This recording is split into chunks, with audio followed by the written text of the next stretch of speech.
ideas. He also looked at, she has 4 different choices. Yeah, you have to weekly. All right, all right. Certain people are late, it looks like, but we are gonna get started. All right. Okay, so, good morning. All of you have been through this before, so we're gonna speed through some of that intro, and then get to the free food and drinks, hopefully, for fun. So this class, how I increased my business by 96% in 2017, and so can you. Part 3, forget location, location, location. It's all about schedules, schedules, schedules. I thought it was cute, thanks Helen. So that kind of gives you an idea on where we're gonna go. We're gonna go over a couple topics.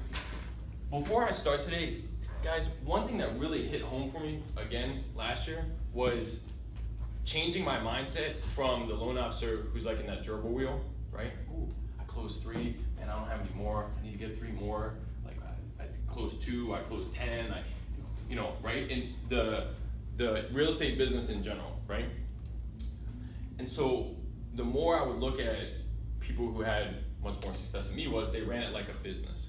As soon as you change your mindset that I'm running it like a business, it's completely different versus these ups and downs. Because we assume, especially if we've been doing it for X amount of time, well, it's all part of the business.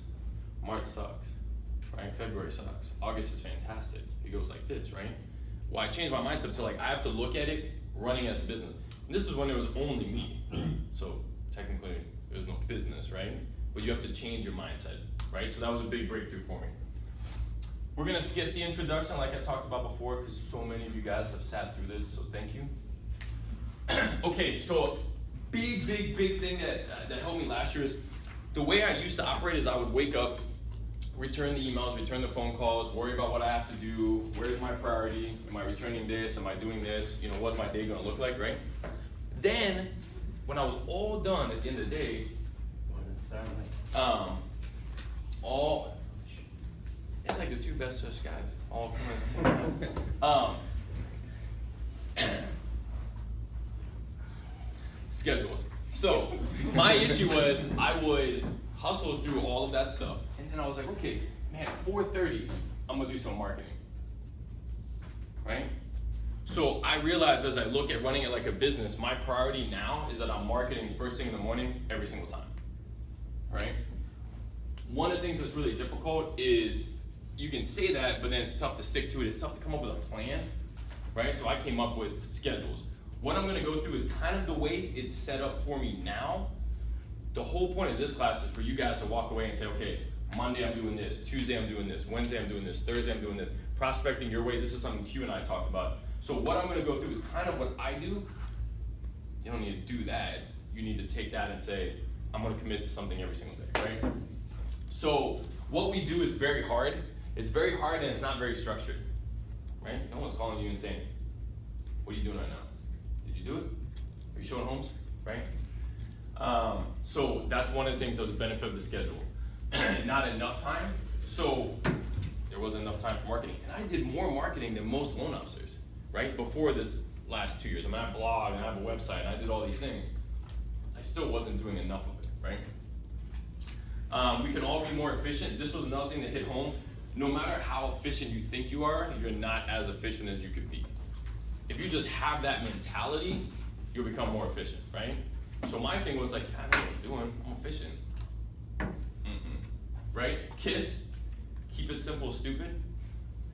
Figure out something, stick to it, and keep doing it, right?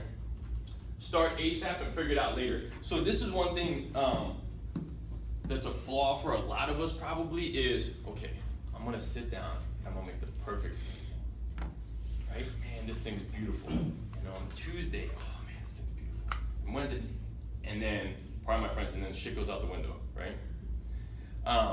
So don't do that. Just commit to one thing Tuesday, one thing Wednesday, one thing Thursday, and then you just add to it, right? It's always about marketing and prospecting, how I did it all wrong. So my example, right? I did everything else, and then I was like, cool, 4:30, I'm gonna do some marketing. And how often do you think I got to that? Not nearly enough. What we do is actually selling, prospecting, marketing more than it's real estate, right? I mean, we've seen this. You have a really good realtor who doesn't do a lot of marketing, doesn't do a lot of prospecting, right? Or a pretty average realtor who markets all day long, 24/7, right? We know some of them where you look at them and go, I'm way better than that guy, right? But he's prospecting all the time, she's prospecting all the time, they're gonna be more successful, right? So right away, you gotta change that mindset. Everybody with me so far?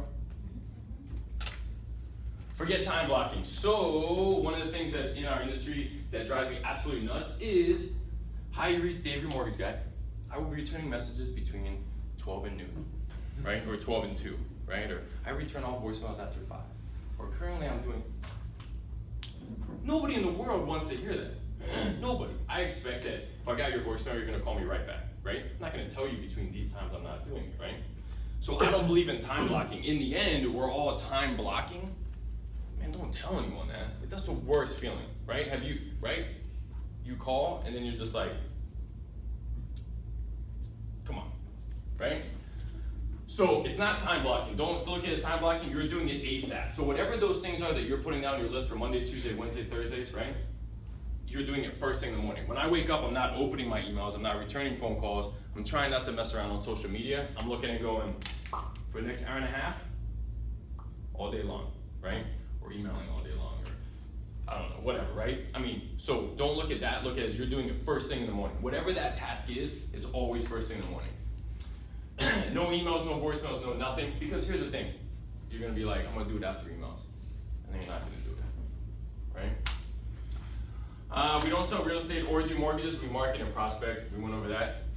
And then my great example of an agent who does a lot of marketing versus ones that don't. Okay, Mondays. I say that this has to be your referral base. So whatever that group of people that you want to stay in contact with, who you know are going to lead you to more business, that should be your focus on Monday, okay? Make a list of folks you want to work with or ones you know can consistently refer you. CPA.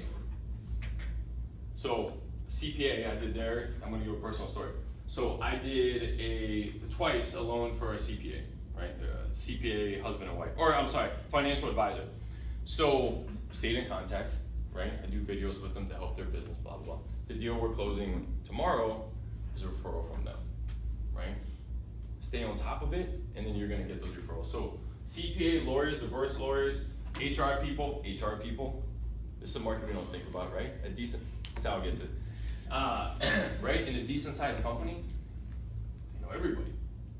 I wanna be best friends with a lot of HR people, because no one's paying attention to HR people, right? Like I would just literally, I mean, if you're an aggressive person, I would Google whatever the 20 largest companies are in Houston and find out who the HR people, who the HR managers are, become best friends.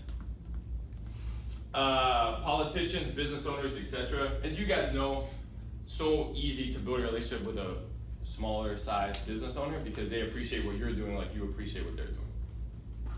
You can do it your way, and this goes back to a conversation Q and I had. We were talking about prospecting, how there's different versions. Make 100 calls a day, and then the next day call 100 people, call all your friends and ask for referrals. Find a style that works for you, right? Because if it's not your style, you're not gonna do it, right? You can do it your way, but always be asking in the version that you wanna ask, but always make sure to somehow follow up with it, right? But must consistently do it, which means all the time. So look, let's say you don't have any of this right now. Then you know your goal going into next week is Monday, you gotta come up with at least 5 people. It doesn't even matter if you know them. If it's a CPA in Sugar Land, call them up.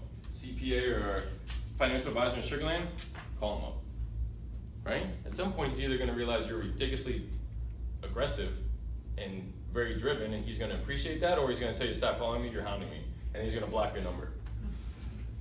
Sal, we talked about this before. Yes. I'm not afraid to have my number blocked. So Tuesday, I do, and you guys can do current clients. So everybody you're working with, everyone you have a listing with, right? Everybody who, you know, about to go to closing or anything like that, right?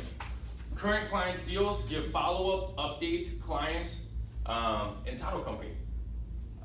They're in the room, but I'm gonna tell you a little secret here. Did you guys know that employees of title companies need to buy and sell homes and need mortgages, right? What? So why not Hey, Kelly, just want to give you an update. You know that listing I gave to you because I absolutely love you to death? It's going great. We just got the clear to close. Man, I love working with you guys. Hey, call me if you guys ever need anything. What realtor is calling the title company to give them an update? I mean, unless you're going to tell me otherwise, but it's zero. I expect you to call me with an update, right? Because you're in it, right? Like, I can tell you personally that I have done a very good amount of loans for people who work for title companies, right? That's called a nugget, Q. A nugget. Nugget right there. Q's like, I see what he's saying. Ask if they know anyone wanting to buy or sell in your own style. Nothing drives you nuts, right? More than, aggressively asking. I got that call yesterday. Like, it's like, come on now. So do it your style. Wednesday, past clients. Okay, so I just added this not too long ago and I had nowhere to start. Yes, they're in my database. Yes, I now market a ton to them on Facebook. But in general, I didn't really have a plan for past clients, right? So, make it simple, go back and get your list of customers, and then every day just pick a letter. Pick them up and call them. Now, here's what's gonna happen for some of you who have established for a long period of time. How long have you been doing it? Almost 3 years now. Okay. 3 years, they probably still love you and remember you. 7 years, they're gonna be like, dude, I have sold one home and bought another one, and why are you calling me today? I had this happen to me. His name is Nick, I'm not gonna give a last name. And I was like, yeah, I'm gonna call past clients, they're all gonna love me. And they didn't love me, he didn't love me, right? I didn't stay on top of them, so it's my fault. No big deal, just go on to the next one, right? So don't be concerned of the awkwardness of calling. The vast majority are gonna love you. But if it happens, that doesn't mean you stop making the call, right? Because here's the thing, that right there, anytime you see a very successful realtor make a big jump in their business, it's always from past referrals, right? The ones that are established, that are really doing well and not calling Zillow leads, past referrals, right? So I want that really bad. Call, email, message, send a note, do whatever, right? If you feel awkward calling, write a note, send it to them, send an email, send a message. Always be asking. Thursday, all future clients, that person who wants to sell in 6 months, right? So we all, and this is a big flaw in all of our systems. They say, yeah, I'm gonna call you in 6 months. Most of us don't put something on the calendar, they never call back, I forgot about it, right? Thursday, I'm keeping in contact with every single person I pre-approved. I'm giving my example. You would follow up with the exact same type of person, right? One that wants to go look, but they got stuff going on, and maybe in a couple weeks, every Thursday. Here's 2 things that happen when you do that. 1, I'm never gonna lose that client, ever. It's impossible, right? 2, is you possibly are gonna also build a relationship, right? I had one that I called, this was, Fred's typing, or I'll tell him the story, but this was Will's. Will's had a client. I literally kept in contact with this guy for 6 months to the point where he was like, dude, you're amazing. This is like having a probation officer, right? He was like, every Thursday, I know I'm gonna hear from you. So we became friends. Like, the client and I are really good friends now, right? Now, let's say you don't do that. I pre-approved them. I'm giving my example, you would do your real estate example, right? I talked to them on the phone, they say want to go see homes. I don't know, I never heard from them. You're gonna lose that deal, right? There's money in the follow-up, period. I look at it as like every single time I'm gonna beat this to death, for sure they're gonna use me. And they don't have a chance to talk to any other realtor because you're talking to them once a week. And I'm not even talking about the automated emails where they send out listings, those are great. But I would say on it, right?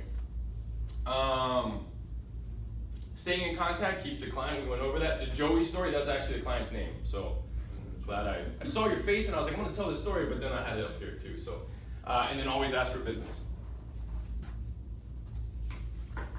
Cool, does everybody get that? Does everybody feel like, man, going forward, like I want a ridiculously anal schedule? Those of you who are friends with me know I'm all about schedules. This stuff, social media, like you can pretty much predict what my posts are gonna be if you follow me enough and you like me and you're my friend, right? Dana's not me. So another big thing, I was not learning enough, right? Wasn't. I was good, I knew my stuff, I know sales, right? I was not learning enough. Just admitting that I was not learning enough was huge. After that, I became obsessed with learning everything, right? So the biggest thing is you need to know or humble yourself, or however you look at it, is that I need to learn more, right? Just admit that part, and you're gonna go places, right? For where I wanted to go, I didn't know enough, right? I was really good at closing this amount of mortgages. I had no idea how to close that many amount of mortgages, right? So you need to know that if you want to double your business or go from 2 transactions a month to 4 or 10 or whatever it is, you have no idea how to get to 10. So you already know, I don't know enough, right? Make it a daily focus to learn. So I am obsessed with listening to audiobooks, podcasts, videos in the morning, like obsessed. So if I'm in the car, it has to be on that, right? Unless I need to get like amped up to, go present at a class or something. Learning is everywhere. So I want to tell you an awesome story. So the idea that I had to learn a lot more, I don't know, happened on a Wednesday, let's say. Literally, like a premonition, right? Like, hey, you're not that smart, you should start learning more. So I was like, okay, went to a closing, right? Sitting in a closing, like for a lot of us, if you have a lot, it's kind of like, it's a great time, but we've seen those forums like 100 times, And this client started talking about how negotiating in real estate should be a lot like how he negotiates in his line of work, which I think is like purchasing, maybe, something like that. The first thing that went through my head was, oh man, I was like, it's gonna be a long one. Right? I was like, I can't, I got stuff I gotta do, blah, blah, blah. And then it hit me. Holy crap, it's gonna come in any form, right? So this guy's literally breaking down how negotiating in real estate should be like purchasing. I'm not gonna bore you with all the details, but I was like, this is fantastic. This is exactly what I'm looking for, right? So just know that you're looking for learning in any form you can get. Sitting, standing, listening to me for an hour, reading an audiobook, things like that. It was a big premonition for me. You guys probably all think I'm an idiot. So a couple places to get it. I do provide weekly webinars. So every Monday, I email out a topic. And it's a webinar that a big mortgage speaker provides and whatnot. That's a great example. They're live on Tuesdays. Don't worry about that. Just email me. And Wednesday, they're recorded. Listen to it whenever you want, right? Audiobooks versus radio. Audible, which is Amazon's version of audiobooks, a must. I don't care what it costs. I think it's like $15 a month and every book is $10 or you get 1 free credit. Doesn't matter, right? Morning video, we go back to the morning stuff. I look for motivation, I look for tips, I look for some type of information every morning. Become obsessed with learning. If you just admit that, everything else is gonna fall into place.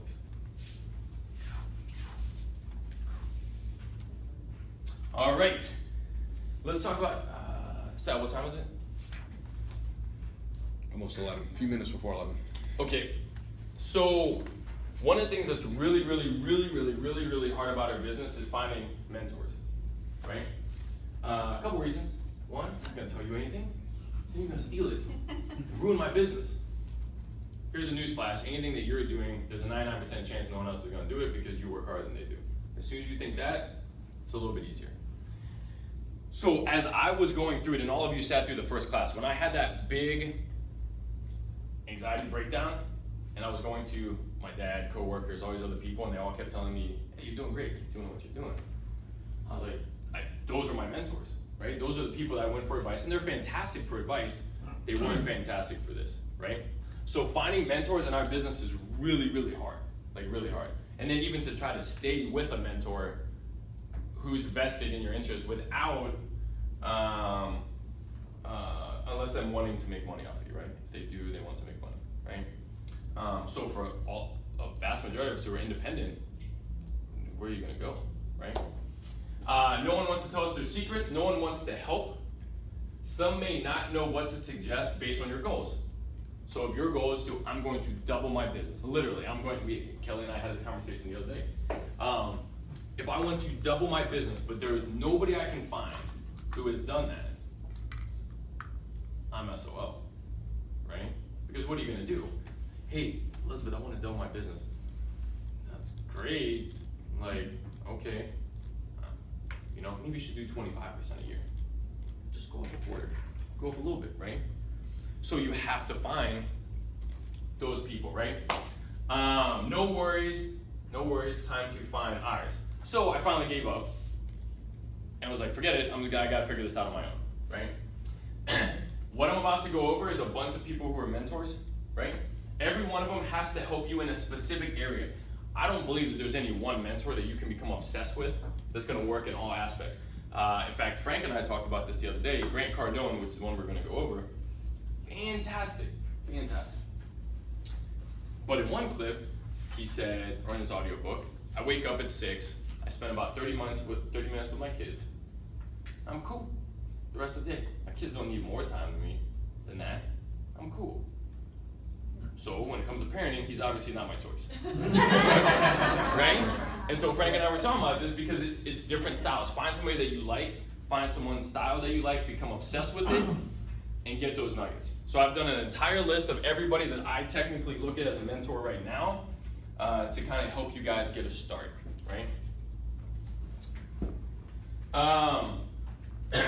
So in order to become obsessed, there's a couple of things you're gonna have to address. One, you're gonna have to read their books, right? You're gonna have to watch their videos on YouTube. You're gonna have to listen to their podcast. Whoa, podcasts, like holy cow, like maybe the greatest thing ever invented, right? I totally did not take advantage of these things. They're free. How awesome is that? Right? They're free, so right away there's nothing can go wrong, right? And it's just consistent material from these people, right? Become obsessed with them, go all in. So if you don't know where you're going, you have to kind of follow and believe these people, right? Humble yourself to know they must know something we don't. It's very easy to criticize something that's going on. Well, they've all accomplished that. So humble yourself to be like, this guy knows, right? Maybe agents in other parts of the country. So let me tell you a story. When I started blogging, like, 8-10 years ago, I didn't know where to start. I'm really bad with writing. I have no writing style, right?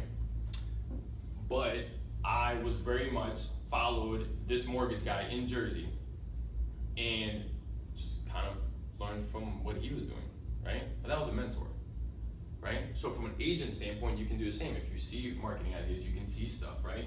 If you see what they're doing on Instagram and you really like what they're doing, and they're in California, man, I'm gonna steal that. I'm gonna take that.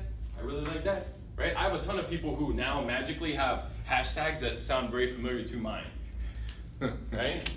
And it was like, well, you didn't come up with that on your own, right? So you don't need to really know them. Doesn't matter, right? And they can be free. That's what got me all excited about podcasts. Ready? Adam H. Michaels. So I think how I came across Adam H. Michaels is motivational speaker, probably saw that I liked a different motivational speaker and then advertised to me on Facebook, right? I very, very, very much like this guy because his videos are short and they resonate. So as I was growing my team, he did a video on salespeople who hire people, salespeople, more salespeople, and then say, hey, I ain't gotta do nothing. I got salespeople. He's like, you're an idiot because you always have to be selling, right? And we've seen that with teams in our own business, right? If I hire a couple agents, I ain't gotta do nothing. If I hire a couple loan officers, I ain't gotta do nothing. You have to do something, it'll fail, right? But while I was going through that transition, his video posted that day, and I was like, awesome, right?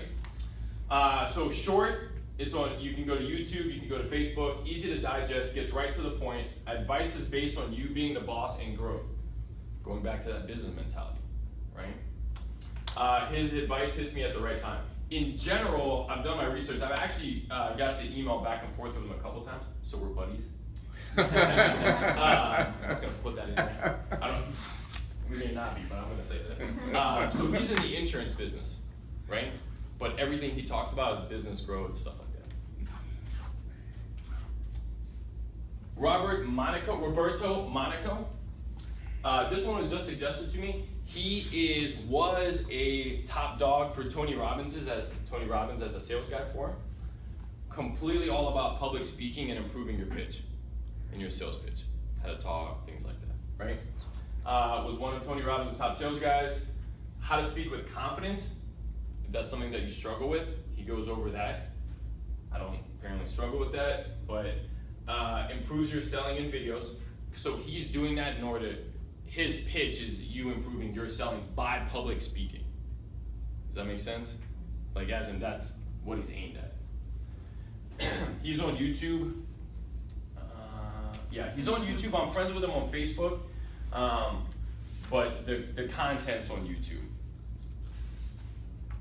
Chris Smith. That's me. He wanted to take the picture, I didn't even know. I'm kidding. So Chris Smith is a huge one for you guys to write down. He is a social media genius, but he pitches to realtors. His entire business plan is sort of helping large real estate groups really blow up from a lead conversion standpoint, from social media, from all of those things. So he's a must to follow. He actually spoke in Sugarland a couple months back, and I sat through it. And it's great stuff, right? And look, every one of these mentors that I'm going over gives you a nugget of information and a value, right? I'm not saying everything that comes out of someone's mouth is good. Adam Michaels has one specific great talent in his videos. Chris Smith has one amazing great talent in his videos. Social media marketing for realtors, right? YouTube and podcasts. So those are things where you can follow him. Tony Robbins, the godfather of this positive talking stuff. Look, what we do is really hard, right? Like bad days are the end of the world. You're not gonna make a living. The car's gonna get repossessed. Great days are unbelievable, but we know it's just a matter of time before they suck again, right? It's a roller coaster, right? And you have to keep yourself in top physical shape mentally. I look at it like how we're athletes, right? You know how you eat a large lunch and then you don't feel like doing anything the rest of the day? You can't afford to eat that large lunch. You can't afford to have a day where you're in a bad mood and don't believe in yourself, because it resonates, right? It resonates. Your crappy attitude may lead to you losing business, right? So Tony Robbins has been around forever. He has to know what he's talking about. 40 plus years of speaking. That's all, and the man has made an entire living off of speaking, right? More on the mental side. So he's great on the mental part of it, keeping you going, self-talk, stuff like that. Overcoming obstacles, podcast, books, YouTube, you can find them everywhere. So what I do, not to jump ahead, but what I do is I like to do like a rotation sort of. So what I'll do on YouTube is I'll subscribe to every one of these, right? Then I'll pull up my thread in the morning, just see what jumps out. Ooh, I like that topic, or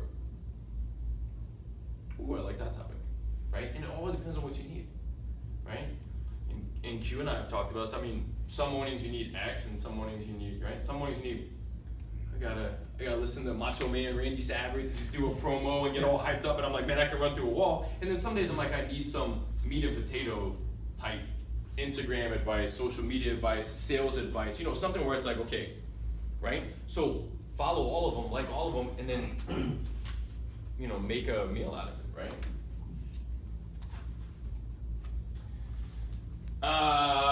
Gary Vaynerchuk, otherwise known as Gary V. Huge social media legend. He got his start in growing his parents' wine business through social media, and then it blew up. So what does Gary do? Is he's gigantic on social media and the power of social media. Like, I mean, you listen to him, it's like anything is possible with social media. Like cure cancer, the end of the world, stop wars, you know what I mean? Like, anything is possible, he can do anything with it, right?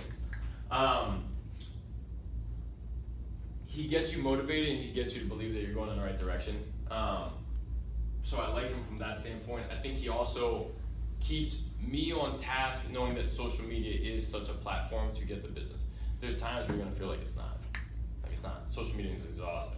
Exhausting. I gotta do videos, how many posts do I have to do?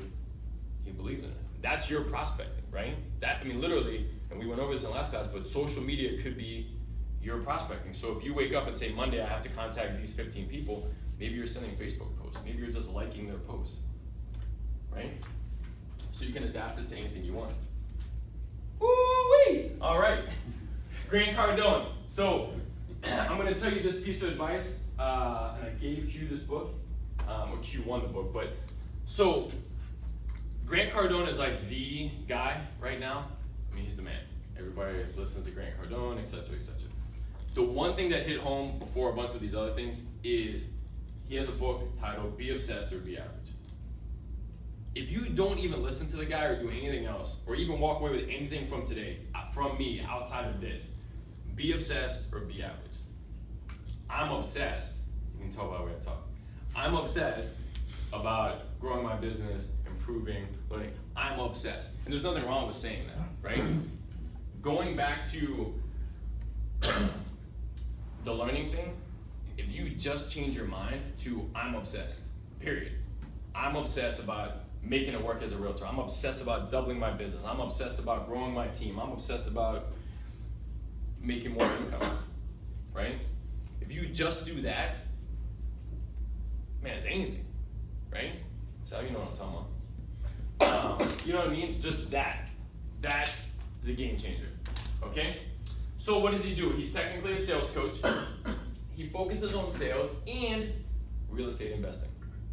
So a byproduct that makes it great about Grant Cardone is you can listen to his podcasts, his videos, and whatever when he's talking about real estate investing and get nuggets. I've used that term like 4 times. Like 5. Nuggets out of, that's 5. So get nuggets, that's 6, out of it that you can then turn around and provide to your investor, right? Like if he gives you some piece of information, you're like, man, that's good stuff. The first thing I'm doing is texting the guy who owns 2 rental properties but wants to buy 6 and be like, man, have you ever thought about this? Maybe multi-family units is the way to go instead of single family. You think so? I think so. Let's go look at some. Right? That's gold right there. Many tips that you could then pass on to clients. He is like any normal mentor, sales coach or whatnot, but it's like he's on steroids, right? Because I can do a cardio workout to this guy. So when I go to do, I don't think anyone cares, but when I do a cardio workout running on a treadmill, I usually have to listen to heavier music to get me through, you know. Man, I can listen to this guy talk about an audiobook for 45 minutes and it doesn't even faze me. Because he's that jacked up and he's that focused and that obsessed that it just passes through, right? So it's unbelievable. Be a mentor, right? So here's something that we don't think about. We just got done talking in the beginning of this segment. It's impossible to find a mentor. Like it's possible, right? You can pay for a coach, but a coach isn't always a mentor, and then they have certain hours and they'll get back to you or return phone calls. You know, it's a different relationship. Why not be a mentor to somebody else? Right? Just automatically. Say, you know what? The next time somebody asks me for advice, I'm just gonna be there for the person. Right? You will get more out of it than the person you are mentoring. Because here's a couple things that happen. 1, you're helping somebody. That always feels good. Number 2 is you're talking through more of what you do. So as you're trying to articulate to somebody else, hey, to double your business, you should do this, this, and this. In your mind, you're reinforcing what you're already doing, right? It helps keep you on track, okay? It'll keep your own business on track, which I just said. You will learn, so there's things that are gonna come up, right? Now you have 2 people going through stuff, 2 different scenarios, 2 different situations, right? And then the last one, you're paying it forward. I truly believe if you put it out there, fantastic, right? And it's hard for us because we're in sales, so the first thing that's going through my mind is I'm not telling you anything. And then you're gonna use it, you're gonna get on my business, and I'm gonna go broke. It's not gonna happen. It's not gonna happen.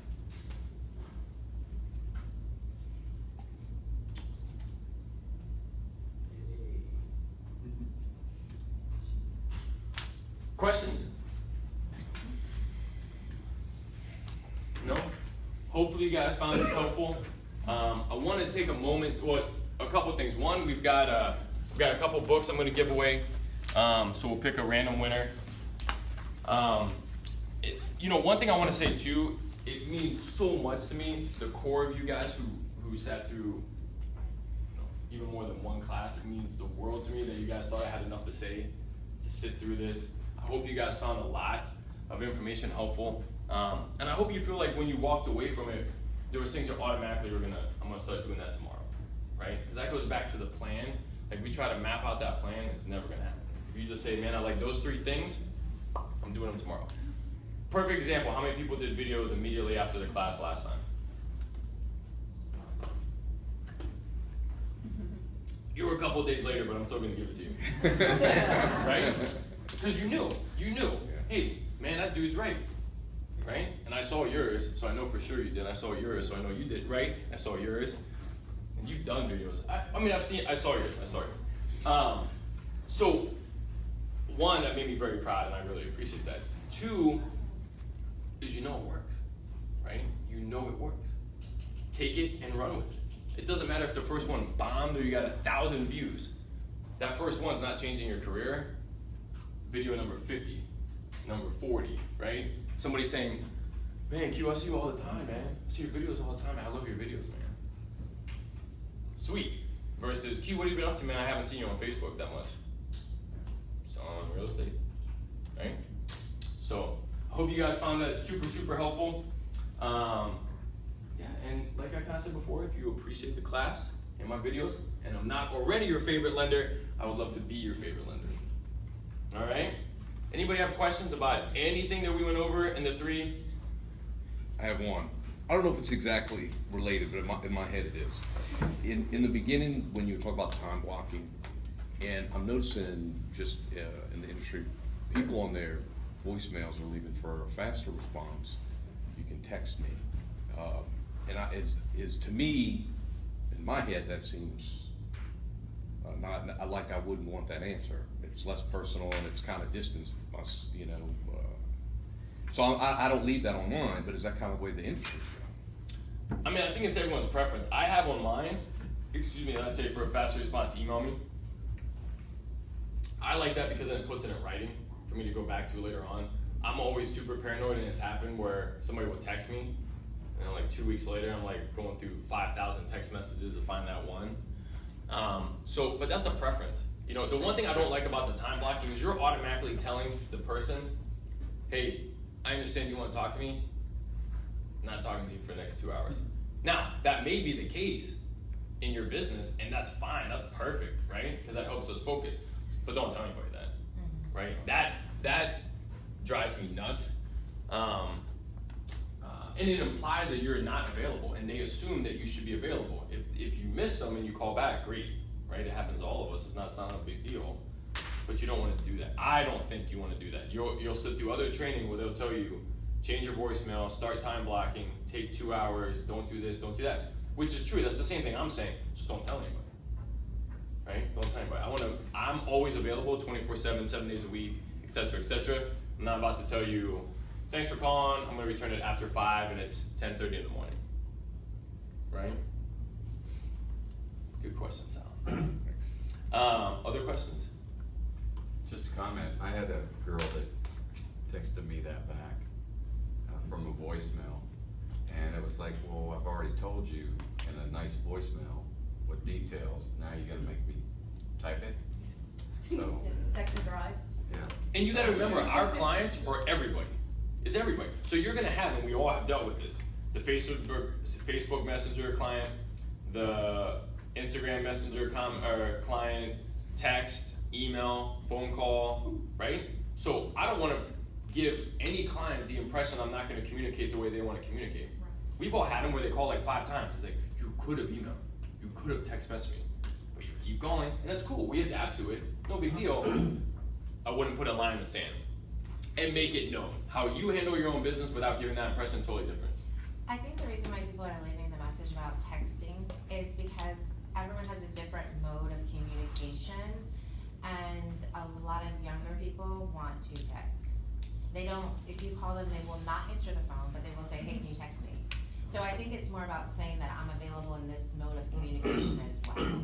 So I think that maybe look at it a little different. Like, it's not to be negative or to put you off, but texting is really how people are communicating, because we're doing 10 different things at one time, and we can talk to 3 different people. versus just being on the phone with one person. Yeah, and I'm alright, I'm cool with it, it never bothers me, that time blocking thing bothers me. Because I Yeah. feel like you're just telling it, but yeah, if you said, I mean, I say email because I like it in writing, depending on what it is. There's no miscommunication that way Yeah. too. So sometimes you'll have them where they'll leave you a voicemail of like all the information you need and you're just like, no. Or, you know, or sometimes depending on how like the negotiating's going, you've done a couple phone calls, you guys are talking back and forth and you're like, I'm gonna send an email, let's set the tone straight, let's get everybody on the same page. And even when you get a response, yeah, hey Kimberly, yeah, we're cool with that offer, blah, blah, can you send me an email? Right? Because you want it. So the way you communicate doesn't matter. I'm just very anti that time blocking thing. Question? I have to agree with you. I'm a solid email guy from back in the day, but I'm finding out quickly how you struggle with that. To me, email is hard, it's real formal, whereas if you text, you can go back and forth pretty quick, as long as it's typed correctly and, you know, not a lot of typos. So yeah, Yeah. I am leaning more towards text now. Yeah. Oh yeah, I mean, I was texting with a client today because I knew it was gonna be faster. And it goes back to whatever they want and whatever you prefer. It's instantaneous, yeah. Absolutely. I always tell my client, yeah, we can text like just nonsense stuff, but when it gets to business, let's do it in email. They're like, yeah, I can appreciate that. Or Yeah, I just sent you yeah. something in email, I sent a text, I just sent you an email, can you please respond to it? They're like, yeah, sure. I mean, they don't mind, it's just not the way there's communication style. Yeah. I just communicate to them in the style they want to respond back to the way I want. No. I noticed that you don't schedule anything for Fridays. Is that for Oh, thank overflow, you. or is that because you have so many closings on Friday that you don't? Thank you. I would love, if I could do 2 closing Fridays every week, I would be a very, very happy guy. I think you're doing so much in those 4 days. You know, it's cool, and you need some time off, and maybe you skip out early, right? Maybe you commit to, and I think that's a whole different class in the evolution of our business. Is once you really start killing it, you have to take and say, I'm no longer doing this, right? I'm gonna tell a story about Q, and this was great. This was genius. I hadn't even thought of it. But as a realtor, Q sets up his weekend. I hope you don't mind me. Yeah, this was gold. I'd never heard this. So Q sets up his weekend in advance. So by Wednesday, ideally, Q wants to know, am I showing homes on Sunday, right? Well, that allows him to have more time, more less stress, right? That's a hard thing to do, but you put it in place, and everyone's gonna follow in line, right? Versus if you say I'm available all the time, right? And then that first time you're not available, like it's a different thing. And I'm not, so my point to that was, I don't do Friday because if you bust your butt 4 days a week, I'm still busting my butt on Friday and Saturday and Sunday or whatever, but if you bust your butt for those 4 days and you are able to sneak out, you are able to go to lunch, like I go to lunch with my daughter every Friday. So in general, I'm not trying to line up a lunch appointment most Fridays, which is actually Good Friday. I don't know if you know this. I was gonna text that to you, but I said, oh, we'll see him tomorrow. Okay. Okay. So yeah, I purposely leave Fridays off. And here's the other thing too, you pack it with too much, you're not gonna have the time to think of marketing ideas, freedom, get out of the office, drive around type of stuff. So I'm very nervous that if I'm packing my schedule that full, I don't have the time to think of new marketing ideas, to think of stuff I forgot, to do all that. So if you just automatically say Friday's gonna be a lighter day, it gives you a better chance to enjoy it and to think of those things. Because here's the thing, you can do all these things, but if you overwhelm yourself, you're not gonna give yourself the capacity to think of marketing ideas. And that's what always concerns me, is I'm so overwhelmed, it goes back to the gerbil wheel, you're not running it like a business. 5 days a week, you gotta find that time, So on Facebook or whatever it is, we all have our personal accounts that we wanna portray ourselves, right? And then we have our business accounts on our Facebook, just for me, if I have Facebook. How do you integrate the two where you want more people on your business, but people know you're only on your personal? I mean, Yeah. I try to get people to like and all that stuff, but it's been problematic for people to say, hey, I got a business page too, so. the business page is becoming more and more obsolete per se. Yeah, that's what- One, two, I know that if I have 3,500 friends, but only 700 people like my page, my audience is on Facebook, the regular. I personally, once I got to the transition of what I'm going through, I just said I'm all in. I wanna make the most amount of money humanly possible by marketing as much as possible, busting my butt, working hard, all those things. And I'm okay with it. I think the great thing is we control Facebook. So it's personal, but is it really personal? Right? Like you're posting what you wanna post, Like, right? I'm just thinking about just leaving the business side, just to give just basic information of what I provide and just basic information, how to contact me, and that's it. You know? And then and all my posts always have the hashtags that we went over Yeah. before, which is branding. So I could be talking about a salad and I'm gonna hashtag Dave your mortgage guy and hashtag this mortgage guy cares. Right? So I'm gonna give, everybody wants to know what's going on with your life. So you have to provide that. I've seen ridiculous numbers where it's like 80% personal, only 20% business. And what we do in our jobs has to be 100%. It is my thoughts.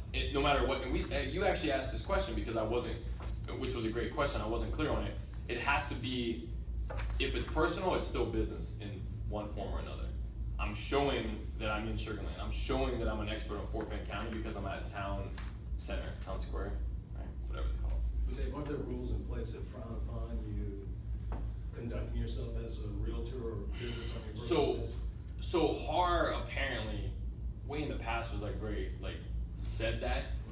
But if you look at every realtor's page, you know, and the chances for them to police it, and here's the thing, a lot of what's going, they can't do anything. I'm probably gonna get in trouble when I'm recording this, but what are they gonna do? This is what you do for a living. So if I say, hey, this is Q, I'm outside of this listing today, that's me being me. Like, you can't do that, right? So I say, Do you know anything about, I'm sorry, Facebook limiting business pages, their reach, have you heard anything about that? A lot of people deleting Facebook business pages. it is going in a direction where it's becoming obsolete in general. That's the business page side, right? Yeah, the business page. And so now the business page platform is great for advertising. So I'll post one of my videos on my business, boost it out to advertise it, right? And that's the benefit to me. Outside of that, I don't see any other benefit, right? And so you gotta think that way. I don't stress. So if I post it and I accidentally forget to post on the business, whoops, right? Cause they're like, aren't they limiting like reach unless you sponsor? Cause before, like, you could post something and you could get a really wide organic reach, but now, like, that organic reach has been dwindled down. And so, like, I kinda wanna do, I don't wanna make a business page, cause I've been like waiting and kinda putting it off just to kinda gather as much information as I can. And I wanna just keep my personal page that I have to do my stuff and then integrate that real estate just onto a personal page. My thing is, don't make a plan, just do it. And here's the thing about social media, the internet, and everything else. I want to be found in as many places as possible.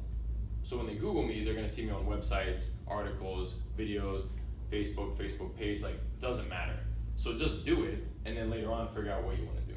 Your banner's the same pretty much on both sides. Yeah, the hashtags are the same. I'm Dave, your mortgage guy. Yeah. Like, there's no way to get that confused. So, Well, your personal activities, tell everybody subtly that you're in the business. right. Hey, So, tactful. With his definition of subtle. I think but no, you're right. So anything that's personal to me is business. Anything you don't want to tell somebody, you don't post it. The vast majority, and I'm friends with every one of you, does not have that issue where it's like diarrhea of the mouth or talks about stuff they shouldn't be doing. We all know how it operates. Don't put anything out there you don't want people to know. Well, yeah. Facebook's not your mother, right? But Like, it's true, because people always go, I don't wanna put my personal stuff on Facebook, but you're the one putting it. Say that all the time. Yeah. yep. Or if you know you went out last night and somebody tagged you and it's not the most appealing thing, then you can do what's called untagging. Right? And then they remove it, or then you text them and be like, hey dude, you know what I do for a living, like delete that photo, take me off, like that doesn't look good, right? I mean, literally, we control it. Like, as much as they want to make it seem like it's out of control and they're in our personal lives, you control that, you know. questions, right? No, I was gonna say when you were talking about the business page, I know Dana and I took a class a while back. And I think we all have a business page, but we don't really utilize it because at the end of the day, real estate is about personal relationships. And if you're just marketing yourself on your business page, people want to know you as a person. And that's how I keep a lot of my business transactions, because I become friends with my clients, or pretty friendly, associates at least, so they're not just business transactions. Yeah. And they do refer you when you have a connection with them and they see you as a person. They want you to do well versus just a business. Well, and it's also on how you post it, right? There's a few out there, more than a few, where you're just like, wow. Like, you're either desperate based on your attempt, or you have no regard for how marketing works, right? Like, it's not about you all the time, right? And it's about wins, it's about other people. You know, you give it out there, be funny, be likable, right? Like, you can market. I don't think any one of you in this room hates me or finds me as an arrogant person that you don't want to hang out with, right? Do it in a proper style, but there's ones that don't. They just want to go and, you know, maybe it works, but that's not everyone's style, right? And it's going to offend people, right? You want to be non-threatening, right? You remind them you do real estate, but you also remind them that you're a great dad. Cool, problem solved. Hugh's a great dad. I love his kids, right? You know, stuff like that. You said something about Amazon books earlier. Is that like a monthly thing you can subscribe to and get books cheaper? It's not cheaper. So what happens is I do audiobooks. So Amazon has an app called Audible. You pay, I'm paraphrasing, I don't remember, I think it's $14 a month. They give you 1 credit each month for a book, right? And then you can buy more credits, et cetera, et cetera. That was a game changer, because if I'm 20 minutes early for an appointment, right, I'm listening to a book. If I'm on the road, you guys, even more than me, right? You guys are on the road all the time. If you're on the road for 2 hours, that's 2 hours of listening to stuff, right? And that's a game changer. I didn't do that before. Just listen to music, turn it up, roll down the window, blah. Still do, when you want to. But get more out of that time. Because here's the thing, I don't think there's one person in this room who has the time, I don't think, to sit down and read an entire book. I'm gonna get a glass of wine, I'm going to, you know, you have contracts, you got listings, I gotta schedule stuff for tomorrow, blah, blah, blah, right? I have 2 kids. I'm not reading nothing unless it's like in my ear telling me what the words on the pages are, right? I'd love to, I love books, ain't gonna happen. So as soon as I realized I can't sit down to read a book, like I can't sit down and watch TV in my own house, then at that point I said, okay, I gotta do audiobooks, right? Say also, you have the, oh, I'm sorry. So 2 things I was gonna ask, are you gonna put these videos on YouTube? The first 2 classes are on YouTube. This Okay. one will be on YouTube. The one thing I say is I'm a work in progress. So the first 2, it was filmed back there. You gotta really turn it up loud, probably hold your phone to your ear. But yeah, I've recorded those 2, and then I'm teaching in Kingwood, if anybody would like to drive there. Next month, I'm gonna record those. I think I'm gonna get a microphone, so it's a better, so I'm gonna improve. But yes, they are. So the 2 are on there. If you email me, I'll shoot you the links. And then this weekend, this one will be up. You had 2 questions? Well, the other thing was, how do you promote your YouTube videos? Just post them on Facebook? I'm working on it. Yeah. And I've done my research, I've really looked into it, and it's like, everything I've watched is like, it takes time, you know? Now, one thing I would tell you is, there's ways to get you more views by thinking about it. So I don't like to post a YouTube link on the Facebook, because it shows that you have to click on that to go watch it. Versus Facebook, a lot of times, and they just changed this for some updates, but a lot of times it just runs. Much easier, much easier to get the attention with it running, or knowing that you just have to click that and it's not any more involved. I'll email it out in emails. Perfect example. 5 things to keep in mind when you're about to sell your home, right? You know how you always get the same speech. Hey guys, every time we have a showing, make sure the dogs are locked up. Make sure your cat doesn't attack anybody. Clean the stuff off the counter. Make sure the toilet was flushed, right? Well, you could do a video.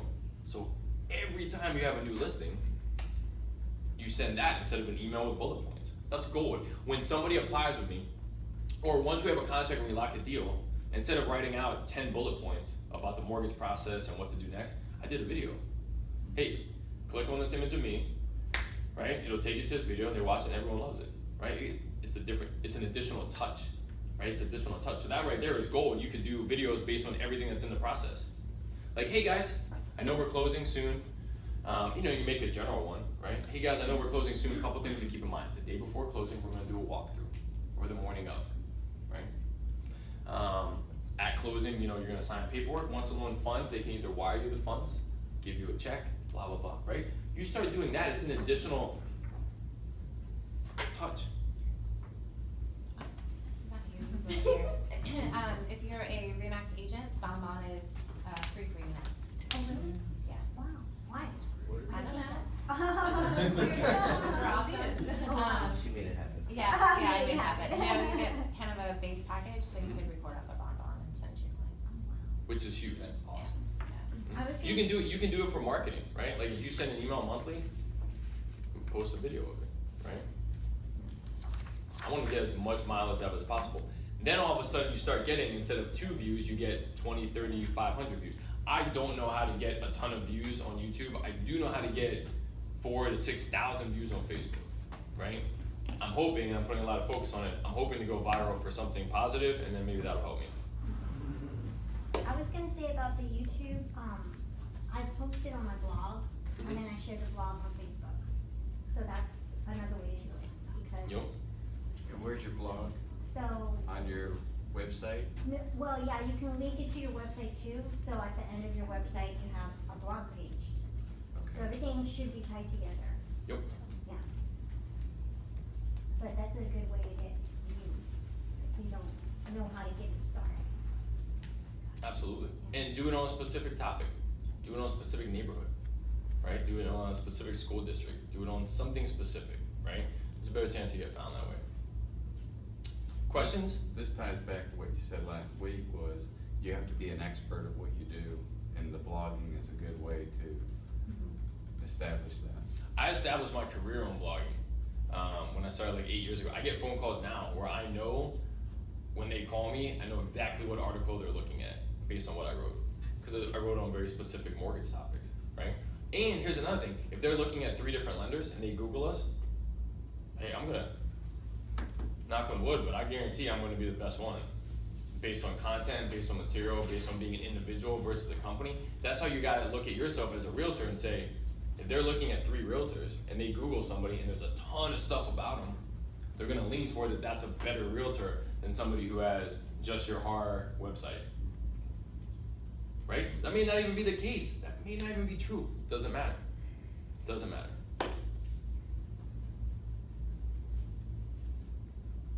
Thank you guys so much. And let's eat, I think, right? Right? wants to thank you Thanks, Dave. for coming. Yes, I did want to, yeah, and I did want to say something. If you ever have a contract with us, hint, hint, when we do get